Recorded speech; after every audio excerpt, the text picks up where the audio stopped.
inggih jero ampurayang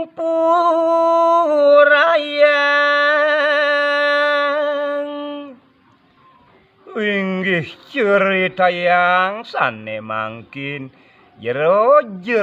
anak istri sapunike mungguing penyawis dan Wirotama titiang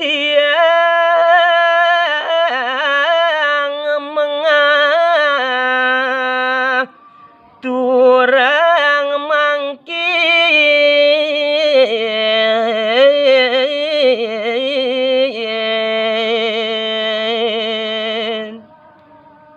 sane mangkin titiang jaga ngaturuni ngayang parindikan kewentenan dewek titiange mantuke ring jero istri wasetan titiang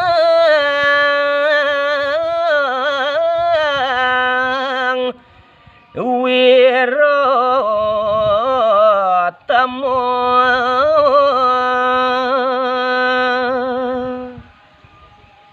mungguing parab titiang enten sios titiang gumanti mewaste Wirotama mangde jero istri pawikan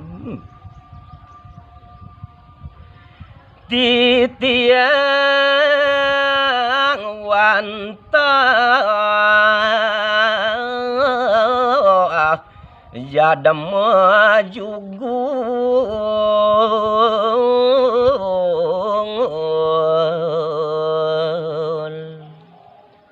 sapunike taler kawentenan dewek titiange dados jadme kelintang tambat pisan iwak jero istri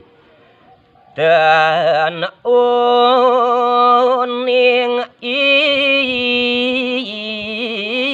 dikawangsan napi maliri sejeroning catur wangsan titiange titiang yukti nenten uning ning titiang sudre napi menak punike nenten uningin titiang jero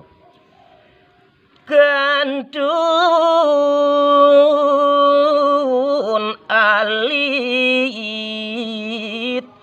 kaduduk ring tengah alas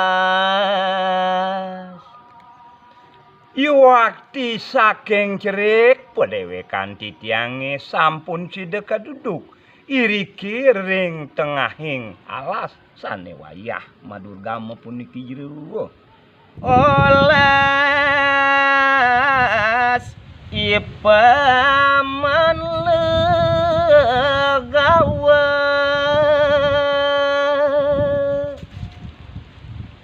inggih jero anak istri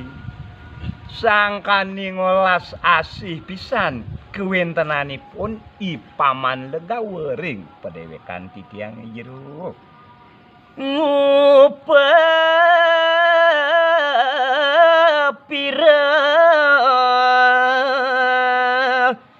saking alit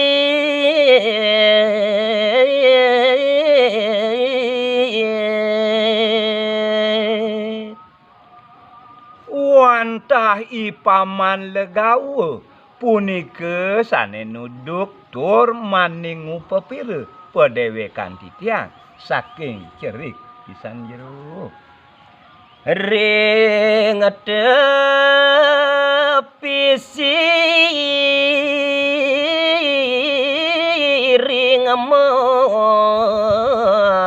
mondok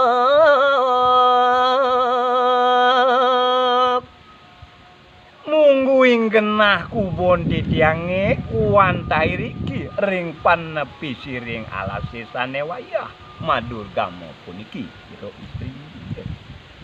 wawang kon buja nagantung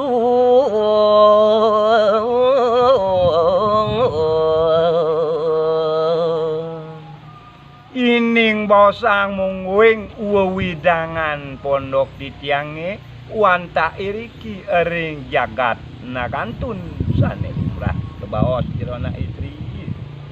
buaya ninggal suka jaga nenten ke bakadi titiang metilar saking jaga titiange sangkaning kobet sangkaning liang parimana titiange side